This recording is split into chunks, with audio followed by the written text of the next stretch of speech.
Buenos días, jóvenes. Este tutorial que les voy a mostrar se enfoca en mostrar cómo crear una empresa en México. ¿Sí? Es importante que cuando busquen los requisitos para formar empresas sean requisitos de nuestro país y actuales. ¿Por qué? Porque la ley cambia. No son los mismos requisitos hoy en día que hace 10 años, ni van a ser los mismos que dentro de los próximos 5 o 10 años. Entonces es necesario buscar la información actual. Ahora, ¿qué tenemos que hacer o qué decisiones tenemos que tomar para crear una empresa aquí en nuestro país? La primera gran decisión es decidir si vamos a ser una persona física o una persona moral. ¿Qué es eso? En este cuadro comparativo les voy a mostrar eso. Una persona física es cuando decido emprender mi negocio yo solo. Entonces, eso quiere decir que ante Hacienda, ante la ley, mi negocio se va a llamar Carlos Irán Bustos Herbert. Va a tener mi nombre tal cual. ¿Sí? Yo sé que ante la sociedad, ante los clientes, yo le puedo poner cualquier nombre a mi negocio. Por ejemplo, puedo ponerle, no sé, ferretería, la económica, un ejemplo. Entonces, ante la sociedad se llama ferretería la económica, pero ante la ley, esa ferretería se llama Carlos Irán Bustos Herbert. ¿Sí? Eso es cuando yo decido emprender mi negocio yo solo. Se llama persona física. Pero ¿qué pasa si yo me asocio con otras personas, con amigos, familiares y demás? Bueno, en ese momento se llama persona moral. Cada que creamos una sociedad, el nombre que le pongamos a esa sociedad se va a llamar persona moral. ¿Sí? Ejemplo, me junto con 5 compañeros, creo una empresa que se llame comercializadora de materiales y servicios SADCB. Es un ejemplo. Entonces, ante la ley, esta persona moral se llama comercializadora de materiales y servicios SADCB. Detrás de ese nombre estamos todos los socios, los 5 socios que les mencioné. Ahora, cada una tiene sus ventajas y desventajas, ¿no? Ya uno sabrá si quiere emprender de manera individual o en grupo, en sociedad. ¿Sí? Bien. Ahora, si hablamos de personas morales, hay una gran variedad de tipos de personas morales. Vamos a ver qué es eso. Bien, aquí les muestro los 7 tipos de sociedades mercantiles para crear una empresa en México. Ahora, cuando hablamos de sociedades mercantiles me refiero a sociedades que pueden comercializar, producir, extraer, etcétera, o crear servicios y demás. Entonces, estos son los 7 tipos de sociedades que existen en México. ¿Por qué existen varios y para qué sirve cada una? Bueno, tendríamos que hacer un tutorial para cada una de ellas. Son muy amplias cada una. Pero bueno, les explico a grandes rasgos cuáles son las ventajas que tenemos que observar para decidir cuál de estas nos conviene. Lo más común para poder vender de manera internacional es esta número 4, sociedad anónima. Las hemos visto por todos lados. Por ejemplo, la marca Coca-Cola es la marca comercial, pero detrás de ella está el nombre de la sociedad que se llama Grupo FEMSA SADCB. Algo así me parece que es. ¿Sí? Es el nombre de esa sociedad. Lo conocemos como Coca-Cola, pero como son una sociedad que comercializa internacionalmente, este es el tipo de sociedad que le conviene. ¿Sí? Bueno, ahora, ¿cuál es la desventaja de esto? ¿Por qué no hay tantas sociedades anónimas aquí a nivel local? No las encontramos. Porque para este tipo de sociedad se requieren una gran cantidad de socios, creo que de 50 en adelante, y una enorme aportación económica para poder registrarla. ¿Sí? Creo que cada socio alrededor de 100,000 pesos, algo así, o 50,000. Es necesario leer la ley de esto para checar cuáles son los requisitos actualmente. Esto cambia. Bueno, entonces, si esta no está a mi alcance, la ley creó una nueva sociedad desde hace pocos años que sirve para aquellos emprendedores que apenas empiezan con una sociedad, una empresa más pequeña. Creó esta que está aquí, Sociedad de Responsabilidad Limitada. Es una empresa, es un tipo de sociedad que le permite a las empresas crearse con menos socios. Me parece que son como 5 socios, al parecer, menos aportación de dinero. Pero el hecho de que tenga esta palabra aquí, estas 2 palabras que dice responsabilidad limitada, significa que si la empresa en algún momento llega a ser demandada, solamente le pueden demandar la cantidad de dinero que tienen los socios ahí, que aportaron los socios. ¿sí? Por ejemplo, me junto con 5 amigos, creo una de estas, cada uno que aporte 100,000 pesos, juntamos 500,000 pesos y empezamos a comercializar, producir y vender, y resulta que nuestros productos causan algún problema a la sociedad, eh, o sea, alguna enfermedad, algún accidente, etcétera. Entonces, esos 5 socios, pues, si no tuvieran estas dos palabras, irían a la bancarrota porque tendrían que responder ante esos problemas que ocasionaron con su actividad, ¿sí? Pero el hecho de que tenga responsabilidad limitada significa que esa empresa puede ser demandada nada más por lo que aportaron, por los 500,000 pesos que tenían en un principio, hasta ahí pueden responder. Esa es la ventaja que le da a los socios, que no van a ir a la bancarrota ellos. Tal vez la empresa quiebre, pero ellos en su economía personal no irían a la bancarrota. Es la ventaja. ¿Qué desventajas tiene esta sociedad? Que si hablamos de comercializar productos a nivel internacional con empresas de otros países, ninguna empresa de otro país va a querer comercializar con alguna que tenga estas dos palabras, ¿sí? Porque eso le da a entender que estos no se quieren hacer responsables de los problemas que puedan causar. Esa es la diferencia de una con otra. Entonces, ¿nos conviene esta? Sí, hasta cierto punto, ¿sí? Bueno, ahora, nuestra escuela es escuela agropecuaria, así que tenemos que enfocarnos un poquito más en el sector rural. Existen otros tipos de sociedades que no tienen que ver con lo mercantil, o sí tienen que ver con lo mercantil, pero que se enfocan al medio rural. Vamos a ver cuáles son esas.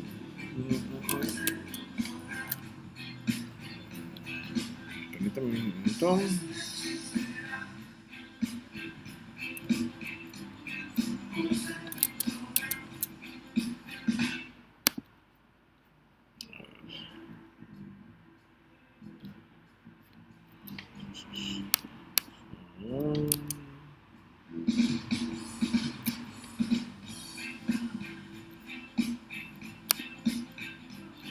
Bien, la ley agraria, que es la ley que rige a los ejidos y comunidades, creó otro tipo de sociedades, ¿sí?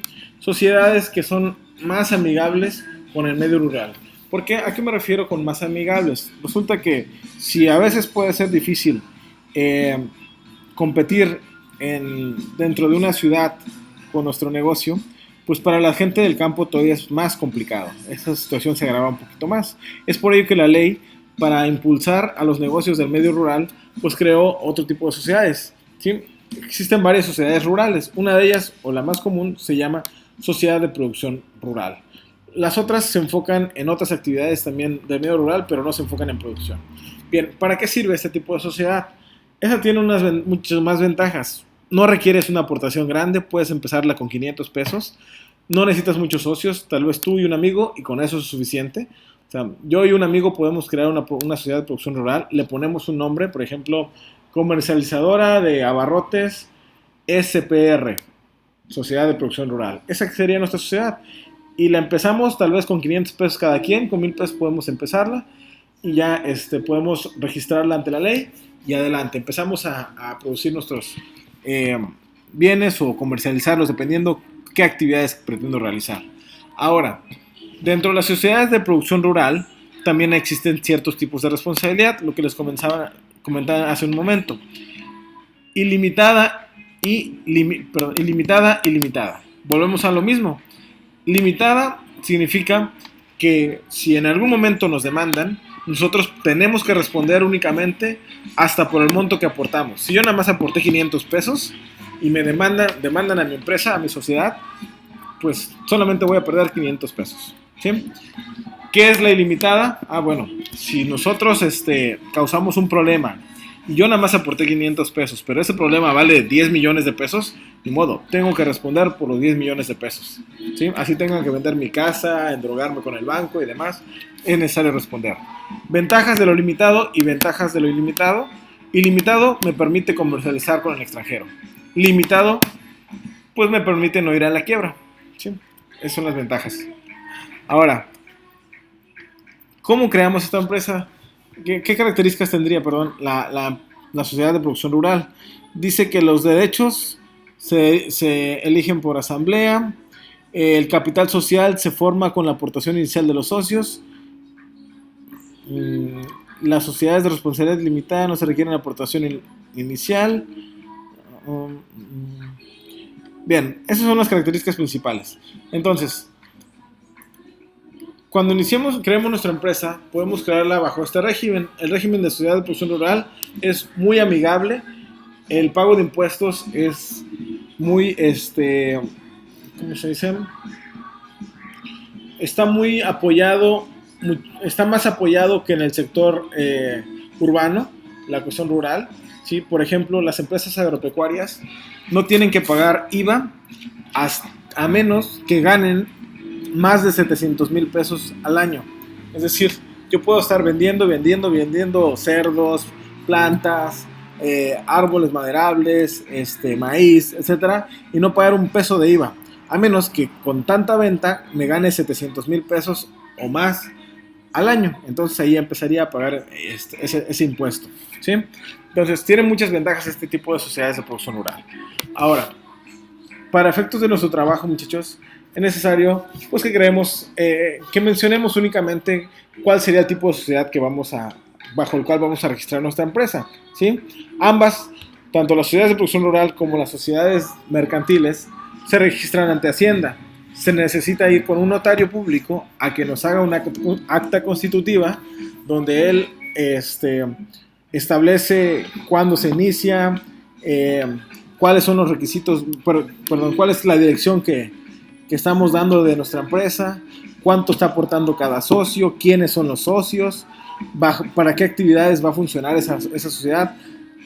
Prácticamente son los mismos requisitos para esta que para las mercantiles. Pero bueno, al final esta tiene menos exigencias, ¿sí? Entonces, en su proyecto pongan eso: cuál va a ser el nombre de su empresa, quiénes van a ser los socios, cuál va a ser la dirección, cuál va a ser el tipo de sociedad, si es esta, o sociedad anónima, o sociedad de responsabilidad limitada, o persona física. Decidan eso. La persona física también tiene que decir cuál es su dirección y cuál es su nombre, ¿sí? Y una vez concluido esto, pues ya nos vamos a los siguientes pasos de la conformación de la empresa. Vamos a buscarlos, aquí están. Ajá. Bien. Nombre comercial o la marca. Les decía hace un rato que nuestra empresa puede tener un nombre comercial, por ejemplo Coca-Cola. La empresa no se llama Coca-Cola. Coca-Cola es la marca. Si nosotros creamos una marca, bueno, podemos registrar esa marca ante la instancia correspondiente. Se llama INPI, aquí en nuestro país, Instituto Mexicano de la Propiedad Intelectual, ¿sí? O sea, el nombre de esa marca, los colores, lo tengo que registrar ahí. Si ustedes van a registrar una marca, mencionen cuál va a ser la marca. ¿Qué más tenemos que poner? Logotipo, igual, si lo creamos, se registra ante el INPI cuál es nuestro logotipo. Y posteriormente pasamos a los requisitos, a los permisos que necesitamos para esto. Bien, les decía que en algún momento nos tenemos que registrar ante Hacienda, pero el paso previo, el cual hace el notario, no nosotros, es registrarnos ante la Secretaría de Relaciones Exteriores. Nosotros le damos 5 personas, 5 nombres para poder registrar nuestra empresa. Por ejemplo, si yo quiero que se llame Comercializadora de Frutas y Verduras de la Huasteca, tengo que darle otros 4 nombres más para que la Secretaría de Relaciones Exteriores elija uno de esos 5 nombres, ¿sí? Se paga, aquí está el monto, el acta constitutiva la hace el notario. Nosotros, ¿qué le tenemos que decir? Pues quiénes somos los socios, cuánto estamos aportando cada uno, cómo queremos que se llame la empresa y cuál es nuestra dirección. Son los únicos requisitos que nos va a pedir. Obviamente el pago, aquí está el monto que cobra el notario. Bien, registro ante el SAT. Una vez que tenemos esta registrada, la sociedad registrada ante el notario, vamos y nos registramos ante el SAT. El SAT nos genera un RFC, es Registro Federal de Contribuyentes, para nuestra sociedad. Si yo voy como persona física, también tengo que hacer esto. El SAT me da mi RFC y ya con eso puedo facturar, ¿sí? Bueno, esto es parte de lo del Secretaría de Relaciones Exteriores. Inscripción de la empresa ante el Registro Público de la Propiedad y el Comercio. Otro trámite más. Solicitud por el uso de suelo ante el municipio, lo que les mencionaba hace un momento por WhatsApp, ¿sí? Siempre que emprendemos un negocio es necesario pedir el permiso ante el municipio. Esos permisos creo que se renuevan año con año. Lo correcto para los empleados es inscribirlos ante el IMSS e Infonavit. ¿Qué es esto? significa que el patrón tiene que pagar ante el IMSS el seguro de ese trabajador. Para esto, el IMSS también pide ciertos requisitos. Si yo voy a tener un trabajador que únicamente va a estar sentado cobrando, pues el riesgo de que se accidente ese trabajador es muy bajo. Entonces el IMSS me va a cobrar un seguro para ese trabajador a un precio muy bajo. Pero si mi trabajador no va a estar sentado, sino que va a andar cargando cosas pesadas, el riesgo de que ese trabajador se lesione es muy alto. Entonces el IMSS va a cobrar una prima de seguro un poco más elevada o mucho más elevada, puede ser. ¿Cómo se da cuenta el IMSS cuál es la actividad que va a hacer el trabajador? Nosotros tenemos que hacerle un contrato a nuestro empleado, ¿sí? ¿Qué es el Infonavit? Bueno, resulta que el trabajador puede trabajar por muchos años en nuestra empresa y quincena tras quincena o mes tras mes, nosotros tenemos que estar aportando un ahorro de ellos al Infonavit. Ese ahorro va a estar creciendo, ya que el Infonavit le va generando intereses a favor del trabajador, y en un momento dado el trabajador puede solicitar un crédito para comprar una casa ante el Infonavit, juntando lo que ha ahorrado con lo que el Infonavit le preste y completa para comprarse una casa o para construirla, ¿sí? Estos dos son requisitos en nuestro país, es algo que se tiene que hacer con todos los trabajadores, pero las empresas que viven en la ilegalidad pues no lo hacen, ¿sí? Otros requisitos, dice aquí, bueno, dependiendo de nuestra actividad, les decía, si yo vendo comida, pues posiblemente necesito un requisito de la Secretaría de Salud. Si yo quiero registrar mi marca ante el INPI, se necesita hacer ese registro. Ante el SAT me genera una firma electrónica, con esto se factura hoy en día, las facturas ya son electrónicas desde hace muchos años, se requiere esta firma electrónica, la famosa FIEL se llama. En caso de importaciones, registro en padrón de importadores. ¿Qué más? Bueno, otros permisos. Si yo, por ejemplo, voy a ocupar agua de un manantial, de un arroyo, de un río para agricultura, necesito pedir un permiso para la Conagua exclusivamente para esa actividad. Si es para ganadería, tengo que pedir el permiso. La Conagua, nos emite un documento que se llama, se me fue el nombre, se me fue el nombre ahorita, pero es un permiso donde nos autoriza utilizar cierta cantidad de litros anuales de agua para nuestra actividad. Significa que si yo ocupo esa agua para otra actividad diferente, estoy cometiendo un delito. Y si yo tomo agua para mi actividad económica y no lo reporto ante la Conagua, también estoy cometiendo un delito. Entonces, para no vivir en la ilegalidad, tenemos que solicitar ese permiso. Otro ejemplo, la Semarnat. Para los que iban a cultivar árboles forestales, necesario pedir un permiso con Semarnat. Para el uso del suelo, si voy a talar un árbol, necesito pedir un permiso a la Semarnat. Si en algún momento lo van a talar, necesitan otro permiso para eso, ¿sí? Bien.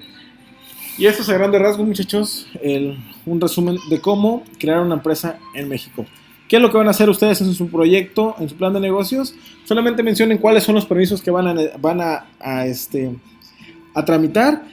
Pongan los requisitos que les acabo de mencionar, el tipo de sociedad, la dirección de su empresa, el nombre de los socios si van a ser en sociedad, la aportación que van a dar cada socio y ¿qué más? Si van a registrar marca, menciónenlo y cuál es la marca. Si van a registrar logotipo, pónganlo ahí, mencionen que van a registrar logotipo. Si necesitan hacer un permiso tramitar un permiso de la Secretaría de Salud, mencionen: nuestra empresa, debido a que se dedicará a producir alimentos, solicitará un permiso a la Secretaría de Salud. Nuestra empresa va a solicitar permiso municipal. Solamente con que me lo mencionen es suficiente para cumplir con esto. Esta información no se va a extender tanto, muchachos, pero es necesario que lo mencionen.